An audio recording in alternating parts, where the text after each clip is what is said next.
Being on the internet, were there other queer artists or, or social media influencers that you really looked up to or were inspired by? Yeah, definitely a huge thing for me. Like I was just talking about RuPaul's Drag Race. That was a huge thing that I always grew up loving. Sometimes when I'm feeling not so confident, literally RuPaul has like a master class and I'll just plug it in and start listening to it. Like it's still to this day something that's really helped me.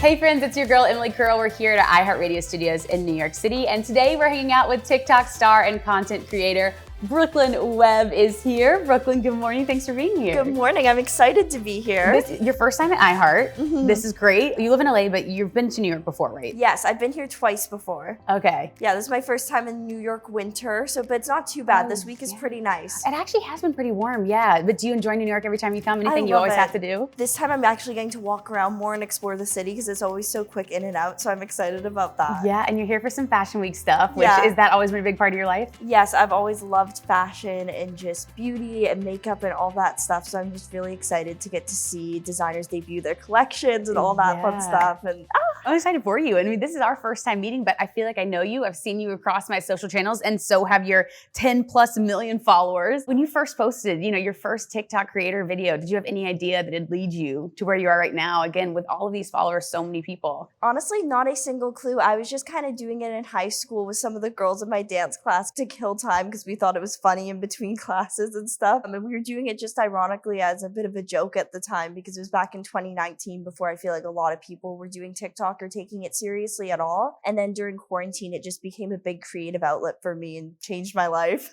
Yeah. And not only are you sharing your creative stuff, you talk about some really serious things that affect you, like body positivity for one, like your experience with your own body. Tell me a little bit about that. Was that always important for you to share? Yeah, it had always been something that was super important for me all growing up because obviously it's something I struggled with and still struggle with to this day because I think that there's a big perception with self-love that one day you might just wake up in a mirror and love yourself, but it's kind of a relationship that you have within yourself and something that you have to build and nurture like anything else in your life. How do you feel your relationship is right now? And I'm sure like posting a lot of your life online, does that come into play when it comes to your own relationship? Definitely a little bit, but I feel like honestly it's pretty strong right now. Like I'm feeling pretty good, pretty confident, just happy. Yeah, that's great. I mean, and you're releasing music. Let's talk about your debut single, My Crown. Yeah.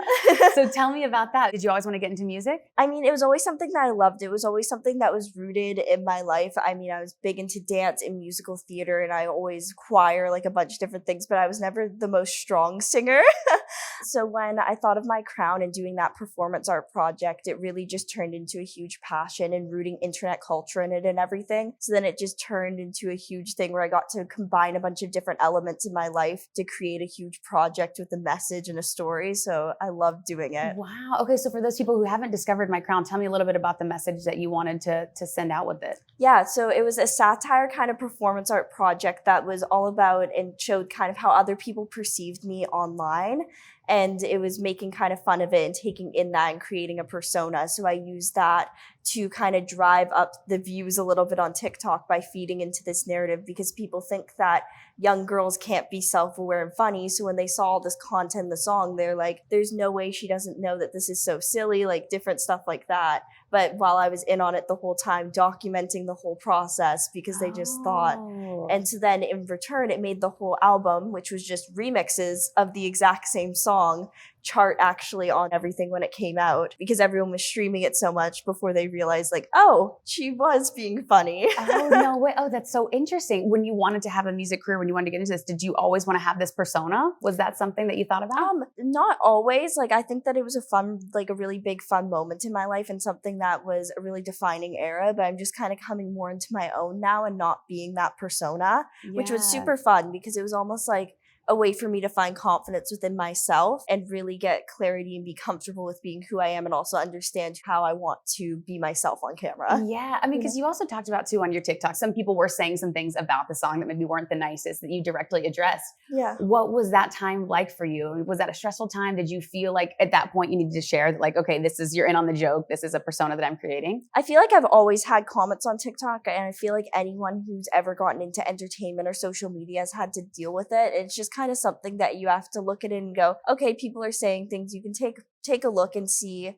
if it's something that's just a random comment being like, you're so ugly. There's nothing constructive about that. There's nothing to take in there. So just kind of protecting your own energy. Yeah. And so when you release music moving forward, are you going to be releasing it from Brooklyn? Are you doing the persona again? Like, what is that going to look like? If I release any more music in the future, I'll definitely be doing it from my own and not the persona, because I'm just kind of trying to move away from that. It was a really fun time in my life. I was 17, young. It was like the silly little princess girl, but it's nice to be moving forward now. Great. And you're also starting a podcast, which congratulations. Thank That's you. huge. It's called Clueless, Yes. right? Tell us a little bit about what we can expect from the podcast. Yeah, so it's with my best friend Nicole, and how it came to be was that we would always sit down and have these long conversations with each other where it would be like these kind of breakthrough moments. It's like, dang, we would sit there and be like, I wish that we could put this like on the internet or on a podcast or share this with people, because this would have helped us so much. So then for the past year, we just kind of developed and we're working on it because we're both super into beauty and fashion and makeup and kind of all these typically very girly feminine things.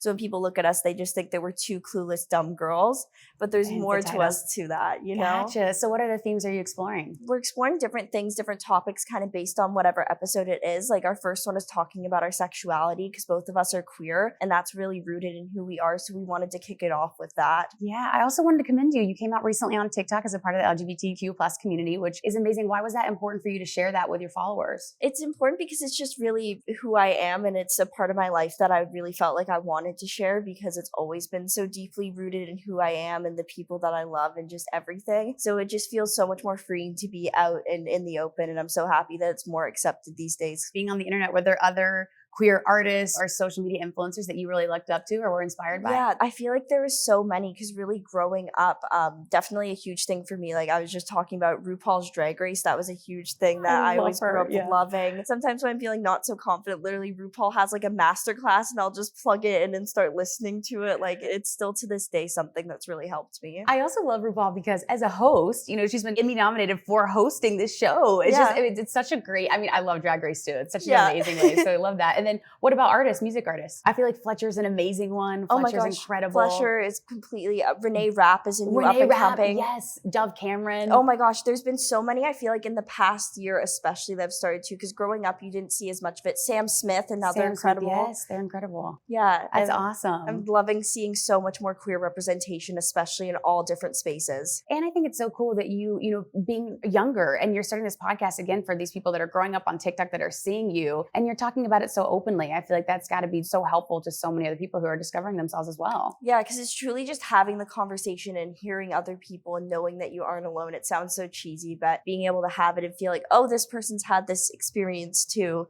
it just feels so much more comforting. Yeah, that's awesome, Brooklyn. Okay, so we have the podcast out, maybe more music. What else can we look forward to from you this year? I'm just kind of going through, and I mean, I turned 18. I'm about to turn 19 this year, so I feel like I'm really coming through as a young adult and kind of finding myself more. And I'm just excited to see and figure out more of what I'm going to be doing. Yeah, I'm always impressed by these young creators. I am 30 and I feel like I'm still figuring stuff out. So I love that you're 18, you're already there. So that's amazing, Brooklyn. Congratulations on everything. Thank you. We're so excited for you. And thank you so much for coming by iHeart. Thank you for having me. Of course. And for everyone watching, make sure you check out all of Brooklyn Webb's socials. She's on TikTok. Brooklyn, thank you so much again for being here. And we will see you all next time. Bye, guys. Bye. Hey guys, thanks so much for watching. Did you like that video? You can check out more over here. And don't forget to subscribe to iHeart right here. And if you're already a longtime fan, make sure you ring the bell down below so you don't miss a single video. Bye guys.